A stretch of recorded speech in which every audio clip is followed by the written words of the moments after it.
The ship from the Empire landed on Earth like a mountain falling from the sky.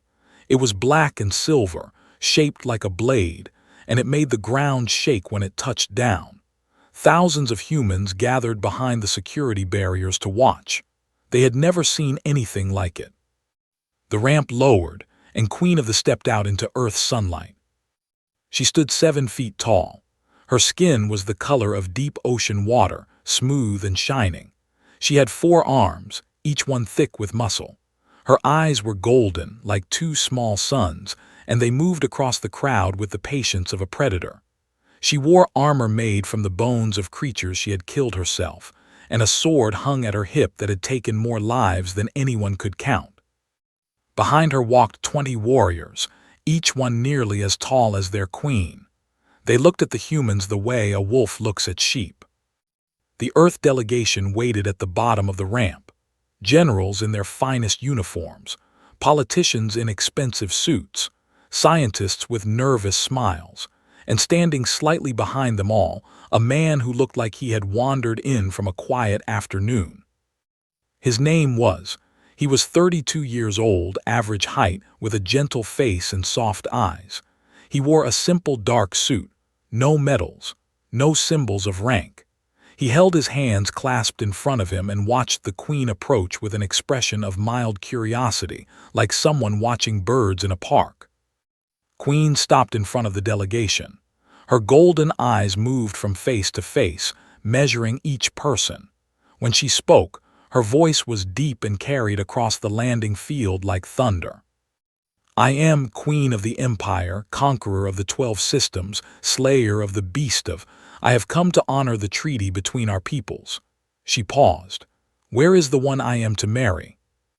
The humans exchanged nervous glances. Then slowly they stepped aside. Walked forward. He stopped in front of the queen and bowed deeply, the way he had practiced for weeks. When he straightened, he had to tilt his head back to meet her eyes. The top of his head barely reached her chest. "Your Majesty," he said, his voice was calm and warm. It is my honor to meet you." For a long moment, Queen said nothing. Her 4 arms hung at her sides. Her golden eyes studied this small, soft creature standing before her. Then she turned to her chief advisor, a tall with gray skin and sharp teeth. "This is a joke," she said. She did not bother to lower her voice. "They send me this, a male who looks like he has never held a weapon, who looks like a strong wind would knock him down." The advisor leaned close. "Perhaps it is an insult, my queen. Perhaps they do not take this alliance seriously." His hands curled into fists. She had led armies. She had killed enemy champions in single combat. She had burned cities and claimed worlds. And now Earth expected her to marry this nothing. She turned back too. He was still standing there, still smiling that gentle smile. He did not look afraid. He did not look offended. He looked like a man waiting patiently for tea to steep. "You," said, pointing one clawed finger at him. "What are you? A servant? A clerk? What is your rank among your people?" "I am a cultural liaison," said. "I help people from different worlds understand each other." "A translator," said. The word dripped with contempt. "They send me a translator." "I also enjoy cooking," added, "and gardening. I grow vegetables on my balcony at home. The tomatoes were doing very well before I left." One of the warriors laughed. Others joined in. The sound was harsh and mocking, but did not react. He simply waited, his hands still clasped, his expression still peaceful. Queen felt something strange. It was not anger exactly. It was confusion. Any other creature would be trembling before her. Any other creature would be trying to prove themselves, to show strength, to earn her respect. This human did none of those things. He simply stood there, comfortable in his own skin, as if he had nothing to prove to anyone. "The treaty is signed," one of the Earth politicians said quickly. "The marriage must proceed. It is the only way to ensure peace between our peoples." Knew this was true. The Empire and Earth had nearly gone to war 3 times in the past decade. This marriage was supposed to bind them together, to create trust between species. If she refused now, if she walked away, millions would die in the war that followed. She looked at one more time. Do you understand what this means, human? You will leave your world. You will live among my people. You will be surrounded by warriors who could snap your bones like dry sticks. Does this not frighten you? Considered the question carefully. I think, he said slowly, that I will miss my tomatoes, but I hope I can be useful to you, your majesty. I hope I can help. The wedding ceremony took place 3 days later. It was a strange mix of human and traditions. Wore white, wore the armor of her ancestors. They exchanged vows in both languages. When it was done, they were husband and wife in the eyes of two civilizations. Did not touch him more than necessary. She did not speak to him more than required. To her, he was a political tool, nothing more. A burden she had to carry for the sake of her empire. They boarded her ship that same night, brought only 2 bags. One held his clothes. The other held seeds from his garden, books of poetry, and a small cooking pot that had belonged to his grandmother. As the ship rose through Earth's atmosphere, sat by a window and watched his home planet grow smaller and smaller. His face was calm. His breathing was steady. Anyone watching would think he was simply a man beginning a new chapter of his life. They would not notice the way his eyes tracked every guard who passed. They would not see how he counted the seconds between security patrols. They would not understand why he spent the entire journey memorizing the ship's layout, noting every door, every corridor, every potential escape route. When they arrived on Prime, a servant showed to his quarters. The rooms were simple but comfortable. Thanked the servant warmly, unpacked his bags, and planted his first seeds in a pot by the window. That night while the palace slept, he found a hidden panel in the wall. Behind it was a small chamber, barely large enough to stand in. Inside were communication devices, data screens, and a single message waiting for him from Earth. It read, "Asset in position. Phase 1 complete. Await further instructions." Read the message twice. Then he deleted it, sealed the chamber, and went to bed. He slept peacefully, dreaming of tomatoes growing in alien soil. 6 months passed on Prime. In that time became a familiar sight in the royal palace. Every morning he walked through the gardens, checking on the plants he had grown from Earth seeds. The gardeners had laughed at him at first. What did this tiny human know about growing things? But his tomatoes grew tall and red, his peppers grew fat and sweet, and soon the gardeners were asking him for advice. Every afternoon he cooked. The palace kitchens were vast and busy, filled with cooks preparing meals for hundreds. Worked in a small corner using his grandmother's pot to make soups and stews from his homeland. The smells were strange to thee at first, but one by one the guards and servants tried his food. They found they liked it. "The human's cooking is good," they said to each other. "Warm, comforting. It fills the belly and calms the spirit." Never pushed his food on anyone. He simply made it and left it out, and whoever wanted some could take it. This was strange to the who were used to fighting for everything, even meals, but they grew to appreciate it. In the evenings, walked through the palace halls. He stopped to talk with whoever would speak to him. He learned the names of the servants. He learned which guards had children, which cooks had sick parents, which cleaners dreamed of better lives. He remembered everything. The children loved him most of all. He taught them songs from Earth, simple songs about sunshine and rain, about friendship and hope. The children sang these songs in their high, strange voices, and the sound echoed through the palace like something new and unexpected. Queen watched all of this from a distance. She did not understand her husband. She had expected him to be afraid, to hide in his rooms, to count the days until he could return to Earth. Instead, he had made himself at home. He had made himself useful. He had made himself liked. This bothered her more than she wanted to admit. One evening, after a long day of meetings with her generals, returned to her chambers exhausted and angry. A border dispute with a neighboring system was growing worse. Her advisors argued with each other. Her mother sent messages criticizing her decisions. Everything felt heavy and hard. Outside her door, she found a small plate. On it sat a piece of fruit from her childhood, a purple fruit called that grew only in the southern mountains. It was her favorite. She had not told anyone this. She had not told anyone many things about herself. She looked down the corridor. It was empty, but she knew who had left it. She ate the fruit slowly, letting the sweet juice fill her mouth. For a moment, just a moment, the weight on her shoulders felt lighter. The next day, a noble from a distant province visited the palace. His name was Lord, and he was known for his cruelty and his sharp tongue. He had come to negotiate a trade agreement, but he spent most of his time insulting everyone around him.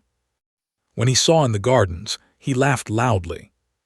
"So this is the queen's pet," said. His guards laughed with him. "Tell me, little human, do you sleep in a cage? Does she feed you scraps from her table?" Looked up from his plants, he smiled.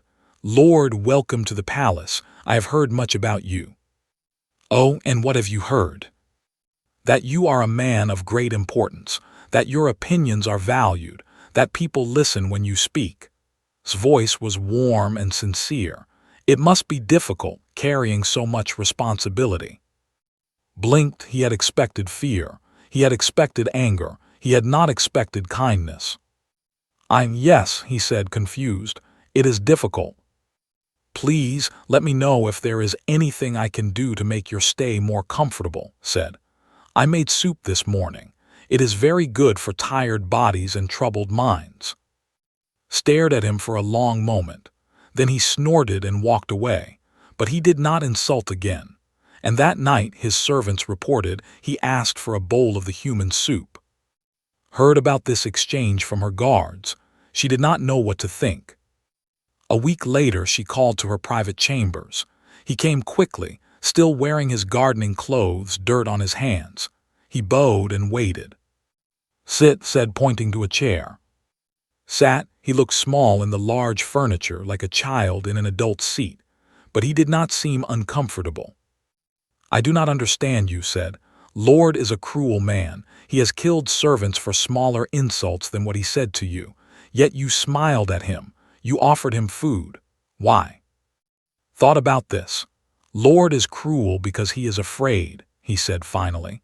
"He is afraid that people do not respect him, so he demands respect through fear.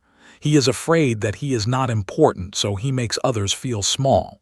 Cruelty is often just fear wearing a mask. And you are not afraid of him." "I am afraid of many things," admitted, "but not of Lord. He is just a man who has not learned how to be kind to himself. Kindness confuses him. It is the one weapon he has no defense against." Leaned back in her chair. She studied this strange human, this husband she had not wanted. She saw the dirt under his nails. She saw the gentle lines around his eyes. She saw nothing that looked like a threat. But something nagged at her. Something did not fit. "You were not always a cultural liaison," she said. "I have read your file. There are gaps, years missing. Your Earth government says you worked in an office, but there are no records, no colleagues who remember you, no projects with your name." His expression did not change. Government records are often incomplete. "General intercepted a coded transmission sent to you last week, from Earth." Now finally something flickered in his eyes, just for a moment, then it was gone. "My sister," he said. "She worries about me. She sends messages in code because she thinks it is funny, a game we have played since childhood." "Show me the message." Pulled a small device from his pocket. He pressed a button and a hologram appeared. It showed a young woman with a bright smile speaking in Korean. The translation appeared below. "Brother, are you eating well? Are you sleeping? Mom says hello. The cat misses you. Send pictures of your garden." Watched the message twice. It seemed innocent, completely ordinary. She dismissed with a wave of her hand. He bowed and left. But that night lay awake thinking. The message was too perfect, too ordinary, like a mask that fit too well. She did not know who her husband really was, but she was beginning to suspect he was more than he appeared. Far below the palace in his hidden chamber stood before his screens. His face was cold now, all warmth gone. He spoke to a shadowed figure on the display. "Phase 2 is complete," he said. "The High Priest will make his move within the month. I have identified his followers in the palace guard. I have mapped the conspirators' network. Everything is ready." The shadow nodded, and the queen paused. When he spoke again, his voice was softer. "She is starting to ask questions. She is smarter than we expected." "Is that a problem?" Thought of purple fruit left outside a door. He thought of golden eyes filled with confusion and curiosity. "No," he said, "it is not a problem, it is an opportunity." He ended the transmission and climbed the stairs back to his rooms. He washed the coldness from his face and put on his gentle smile like a familiar coat. Tomorrow he would tend his garden. He would cook his soup. He would be the humble husband everyone expected. And he would wait. The festival of 3 moons came once every 7 years. It was the most sacred day in culture, a time when the queen blessed her people and renewed her connection to the ancient spirits of Prime. The ceremony took place in the Temple of, a massive building carved from black stone that stood at the heart of the capital city. Thousands have gathered outside, waiting for their queen to emerge and raise her arms to the sky.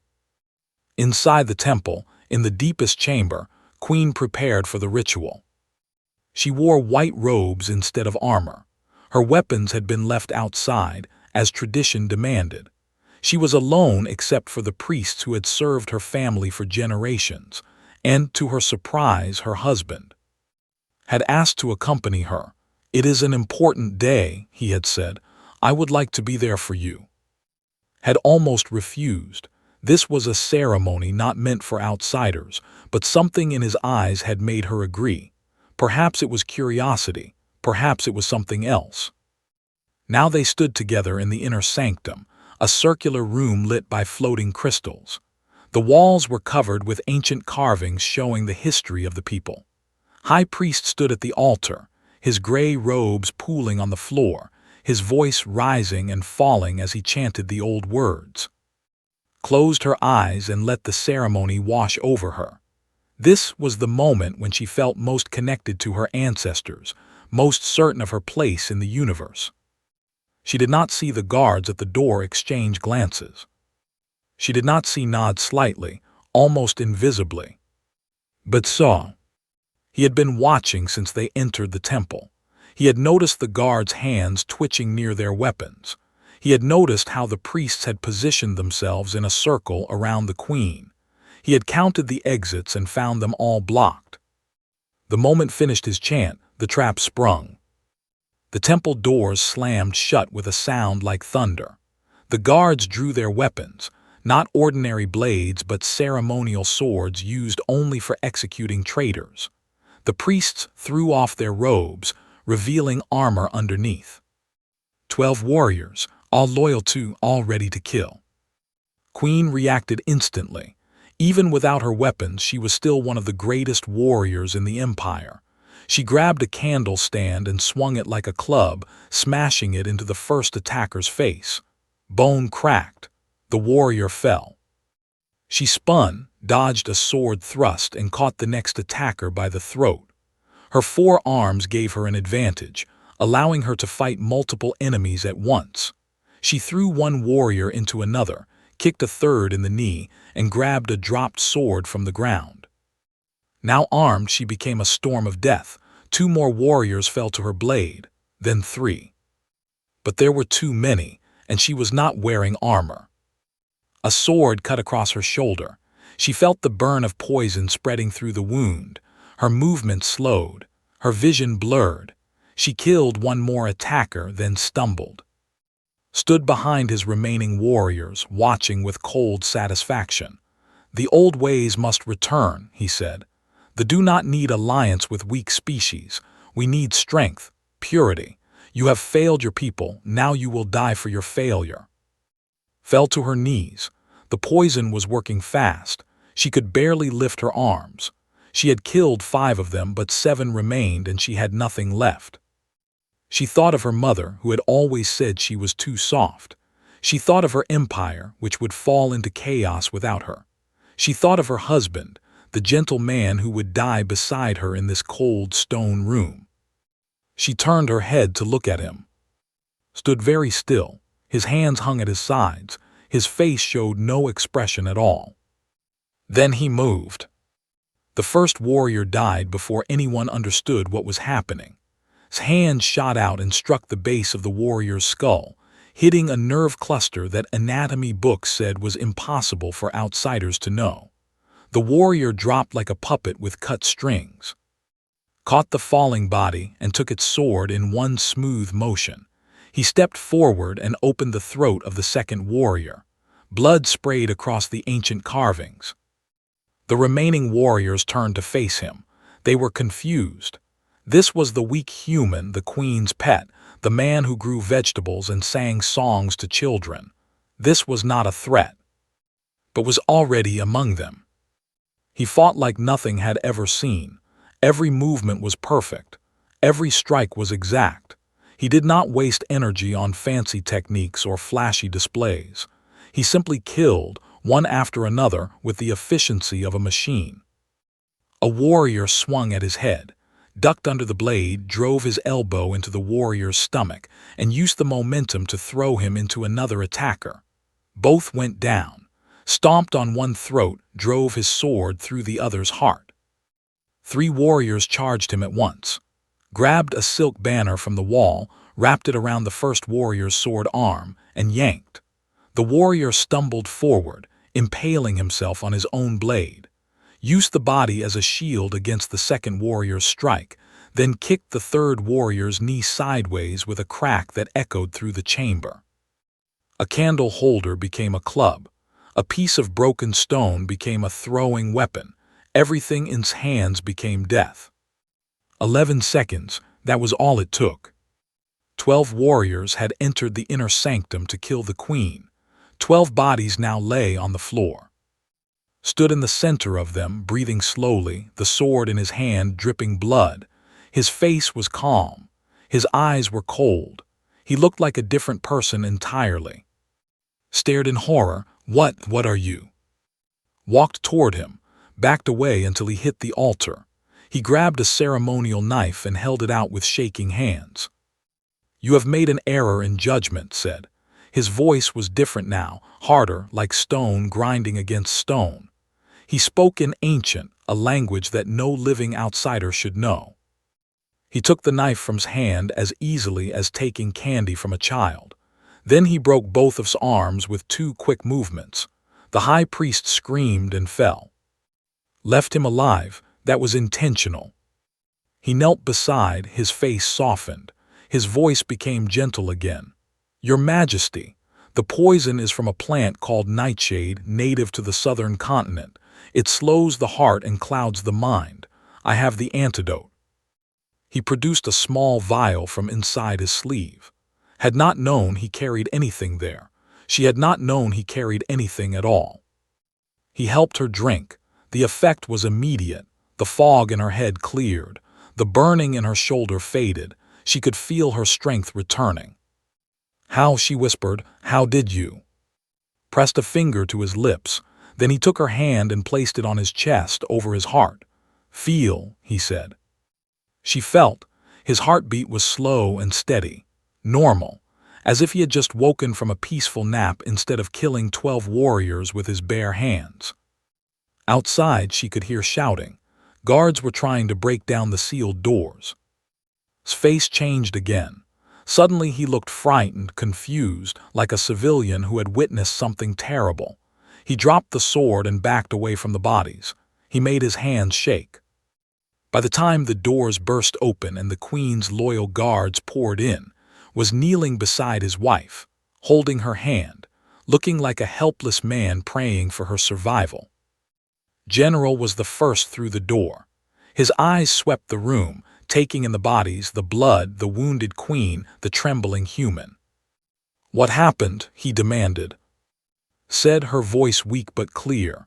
And his followers, they tried to kill me. I fought them, but there were too many, if not for my husband. Looked at, the human looked back with wide, innocent eyes. I did nothing, said. I hid, I was useless. The queen saved herself, I only stayed beside her. Did not believe this. He looked at the bodies, at the precise wounds, at the broken arms of the moaning high priest. This was not the work of one warrior, no matter how skilled. This was the work of something else. But the queen was alive. That was what mattered. Later, when the healers had treated her wounds and the guards had taken away for questioning, found herself alone with her husband. She grabbed his wrist. Her grip was weak, but her eyes were fierce. "Who are you?" she demanded. "Tell me the truth. Who are you really?" Looked at her for a long moment. The mask he wore so well seemed to crack, just a little. Behind it, she saw something ancient and dangerous, something that had seen death many times and had made peace with it. "I am someone who made a promise," he said softly. "A promise to keep you alive, Your Majesty, no matter what it costs." He gently removed her hand from his wrist and pressed a kiss to her fingers. Then he smiled his gentle smile and went to tend his garden, leaving alone with questions that would not let her sleep. 3 days after the assassination attempt, Queen called her husband to her private chambers. She had spent those 3 days thinking. She had watched the temple's security recordings over and over. She had counted the bodies. She had timed the fight. 11 seconds, 12 dead warriors, 1 human who grew tomatoes and sang songs to children. The math did not make sense. Nothing made sense anymore.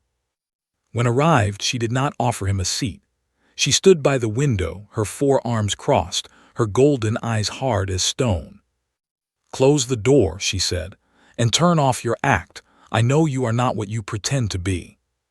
Stood still for a moment, then something shifted in his face. The gentle smile faded, the soft eyes sharpened.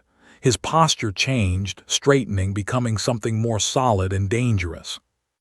"You are observant," he said. His voice was the same, but there was an edge to it now. "Who are you? The truth this time, all of it."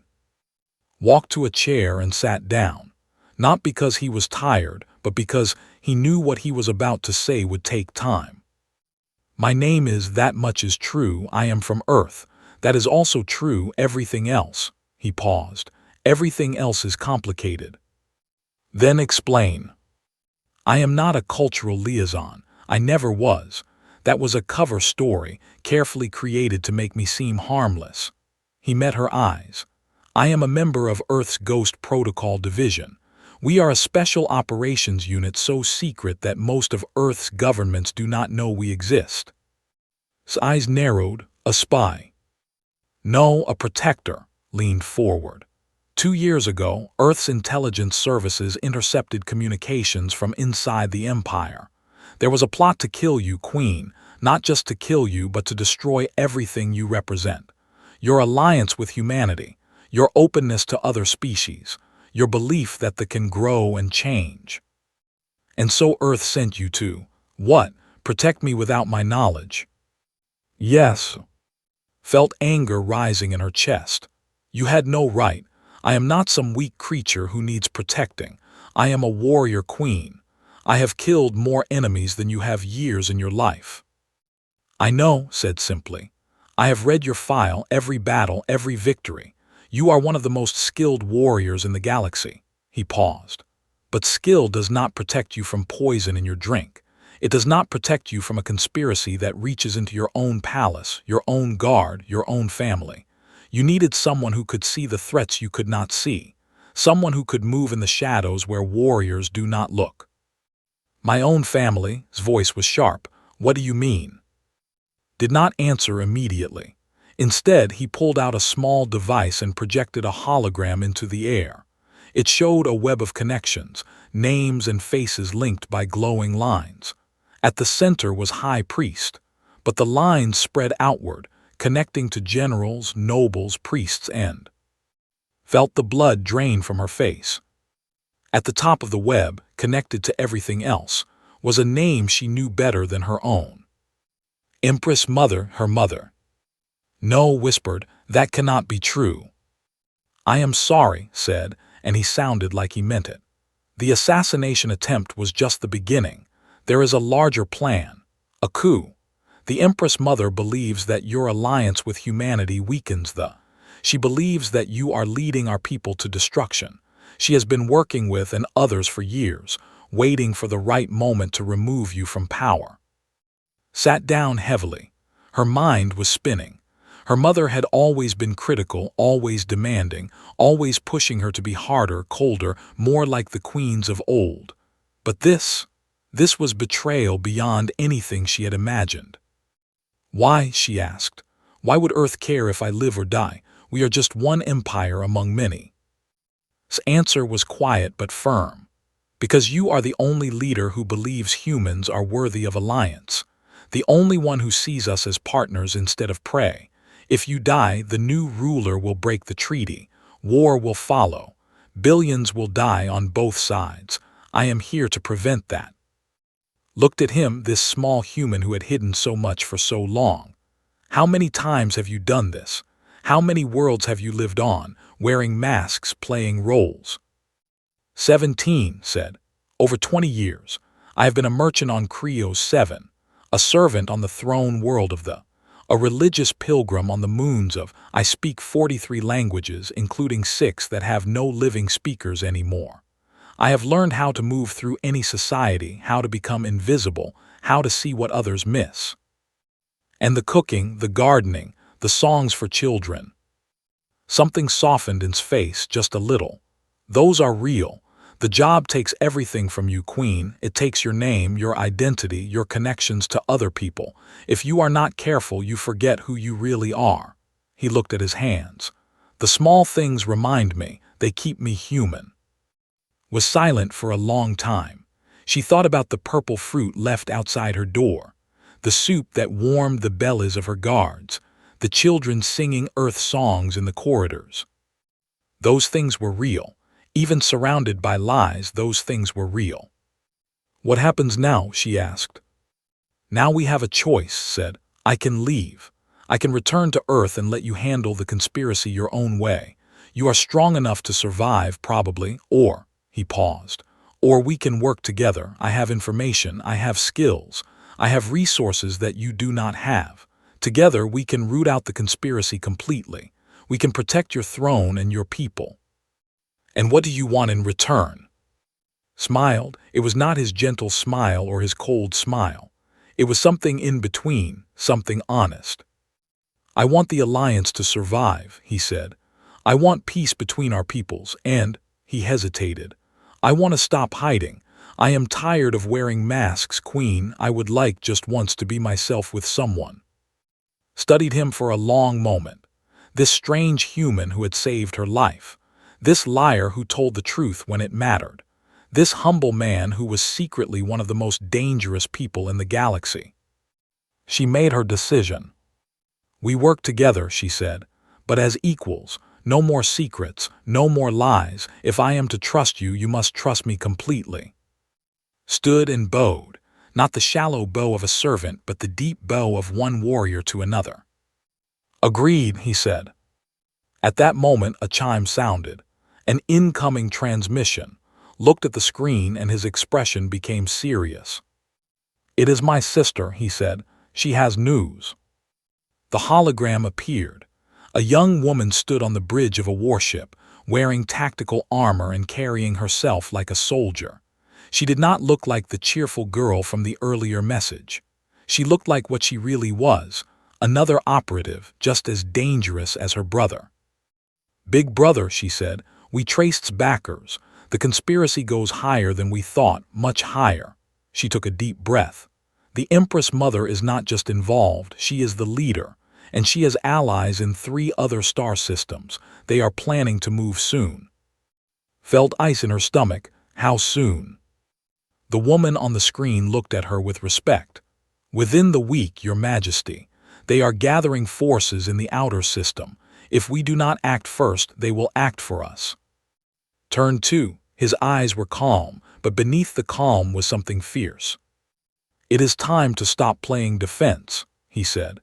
It is time to show your enemies what happens when they threaten the queen of the... Felt something she had not felt in a long time. Not fear, not anger, something else. Hoping. She looked at her husband, this hidden warrior who had chosen to stand beside her. She saw the truth in his eyes and believed it. "Tell me your plan," she said, and smiled. The Empress Mother's palace was old, older than the current capital, older than most memories. It sat on a mountain peak in the northern continent, surrounded by ice and stone. Had retreated there after her daughter's marriage, claiming she wanted peace and solitude. Now understood that she had been building an army. The Queen's ship landed on the palace grounds without warning. No advance message, no diplomatic courtesy. Stepped off the ramp with her husband beside her and walked straight through the ancient doors. They found in the great hall, seated on a throne of carved ice. Around her stood her loyalists, generals who had served her for decades, priests who believed in the old ways, nobles who thought humans were animals not worth speaking to. Looked at her daughter with cold eyes. She did not look surprised. So the Empress Mother said, "You know." "I know everything," replied. "The conspiracy, the coup, the allies you have gathered in 3-star systems, the army you are building in the outer territories." She paused. "I know that you ordered my death, Mother." Did not deny it.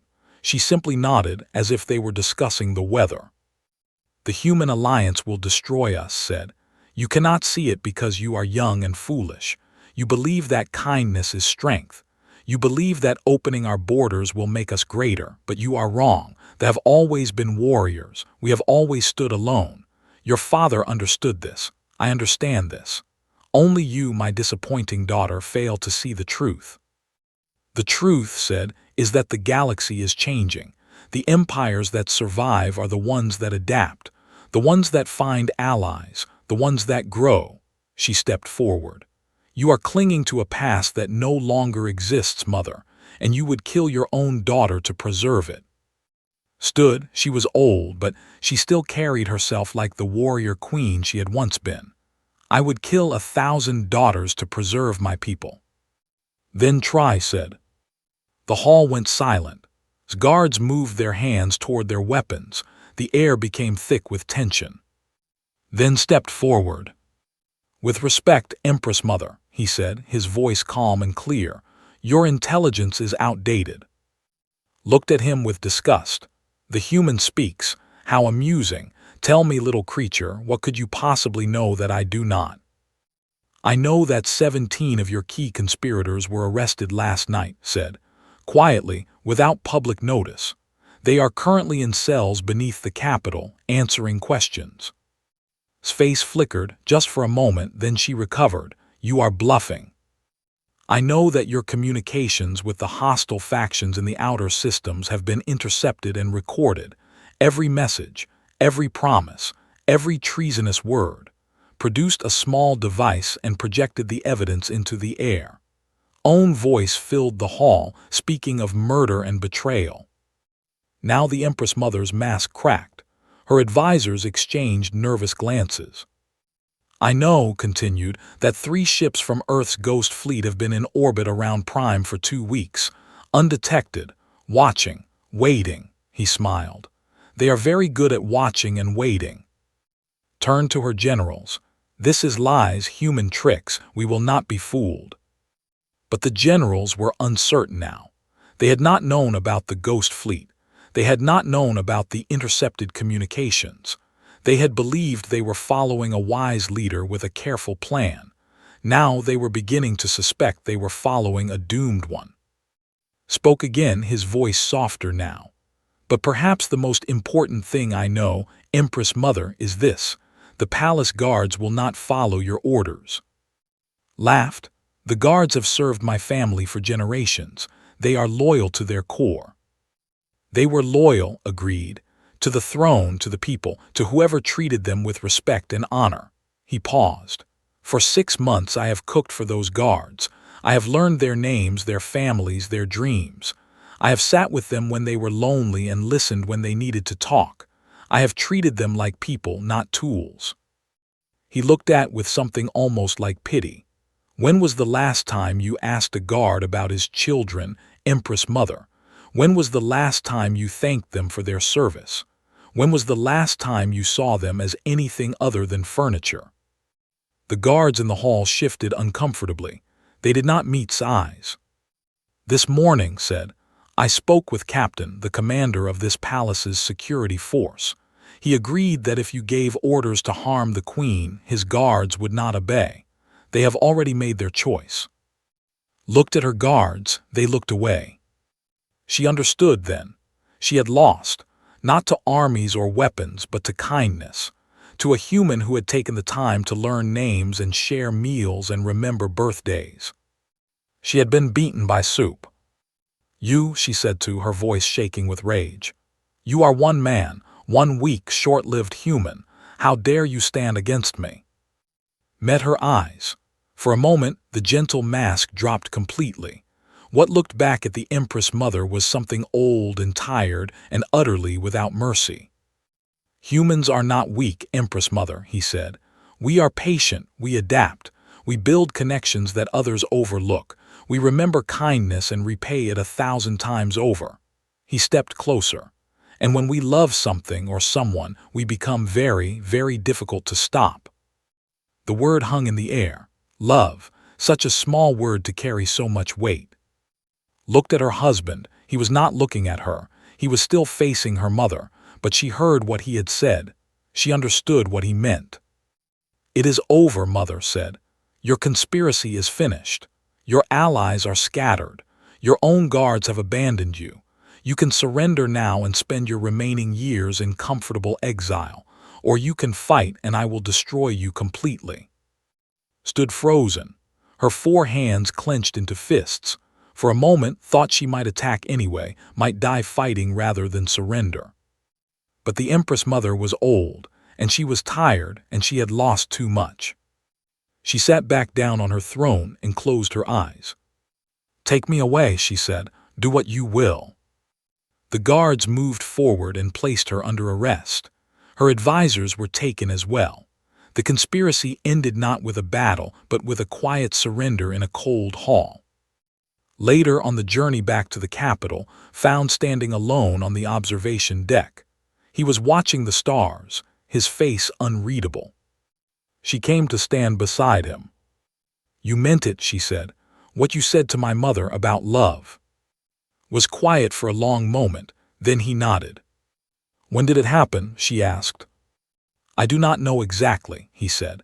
"Perhaps when I saw you fight in the temple, refusing to give up even when you were poisoned and outnumbered. Perhaps earlier when you left kind words for a servant who had made a mistake. Perhaps later when you chose to trust me even though you had every reason not to." He turned to look at her. "It does not matter when. It only matters that it is true." Reached out and took his hand. Her large blue fingers wrapped around his small human ones. "I did not expect this," she admitted. "I expected a political arrangement, a burden to carry. I did not expect." She struggled to find the words. "Neither did I," said. "I was supposed to protect you and then leave, return to Earth, receive a new assignment, become someone else on some other world." He squeezed her hand. "But I do not want to become someone else anymore. I want to be myself. I want to be here, with you." They stood together in silence, watching the stars wheel past. 1 year later, the human alliance was stronger than ever. Cultural exchange programs brought students from both worlds together. Warriors trained with human special forces and learned that strength came in many forms. Human scientists worked with engineers to build new wonders.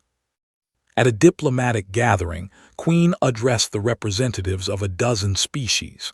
Her husband stood beside her, no longer hiding, no longer pretending to be less than he was. "I once believed I married a humble man," said. "I was wrong. I married one of the most dangerous humans alive. I married a man who could have destroyed my enemies with violence but chose instead to defeat them with patience and kindness.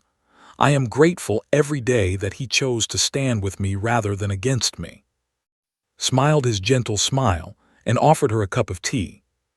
After the ceremony, a young noble approached him with wide eyes. "Is it true," she asked, "that you killed 12 warriors with your bare hands?" Laughed softly. "That is an exaggeration.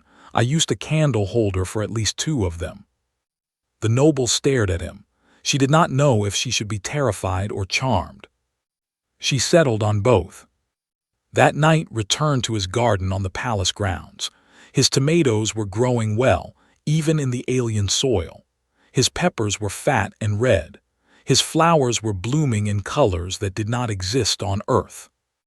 Found him there, dirt on his hands, peace on his face. "You could have any position in the empire," she said. "Any title, any power. Why do you still spend your time growing vegetables?" Looked up at her with eyes full of warmth. "Because this is who I am," he said. "The missions, the masks, the killing, that is what I can do. But this," he gestured at the garden, at the dirt, at the small green shoots reaching toward the alien sun, "this is who I choose to be." He stood and took her hands in his. "I spent 20 years being what others needed me to be. Now I want to spend the rest of my life being what I want to be.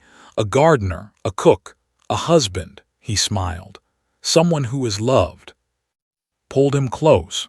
Their bodies fit together like puzzle pieces, despite their differences. "Then be those things," she said. "For as long as the stars burn, be those things with me." And in a garden on an alien world, surrounded by tomatoes that should not grow and flowers that should not bloom, a human and a queen held each other as the 3 moons rose. The most dangerous man in the galaxy was finally home.